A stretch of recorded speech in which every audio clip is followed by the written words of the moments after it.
બુલબુલ. ઘણા વખત પહેલાં એક માણસે એક બુલબુલ પકડી. તે તેને પાંજરામાં પૂરી પોતાની પાસે જ રાખવા માંગતો હતો.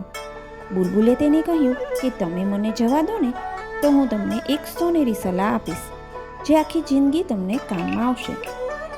પેલો માણસ તેની વાતમાં આવી ગયો અને તેને છોડી દીધી. બુલબુલે પેલા માણસને કહ્યું કે આપણે જેને પાછું ન લાવી શકીએ એના વિશે શોક કરવો નહીં અને લોભામણી વાતોમાં ફસાવું નહીં. પેલો માણસ આ સલાહ સાંભળી અને બુલબુલને છોડી દીધી.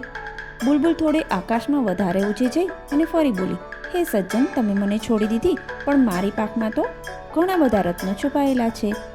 જો તમે તે લઈ લીધા હોત ને તો તમે અત્યંત ધનવાન બની ગયા હોત. બુલબુલની વાત સાંભળી તે માણસ તો નિરાશ થઈ ગયો અને તેને પકડવા માટે દોડ્યો. તેને ઘણા પ્રયાસ કર્યા પણ તે ફરી બુલબુલને પકડી શક્યો નહીં. આ કારણે વધારે નિરાશ થયો. પેલા માણસનું આવું વર્તન જોઈ અને બુલબુલ ફરી બોલી, હે મૂર્ખ માણસ, તું હંમેશા સ્વાર્થી જ રહેવાનો છો. તેના કારણે મૂર્ખામી ભર્યા કાર્યો કરતો જ રહેવાનો છો. મેં તને કહ્યું કે ક્યારેય કોઈ વસ્તુ ન મળે તો તેનો શોખ ન કરવો અને લોભામણી વાતોમાં ફસાવું નહીં. મેં તને કહ્યું કે મારી પાંખમાં રત્નો છે તો તું મને પકડવા વલખા મારવા લાગ્યો.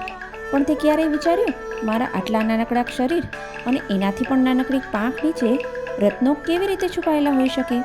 આટલું કહી તે ઉડી ગઈ અને તે માણસ નિરાશ થઈને બેસી રહ્યો.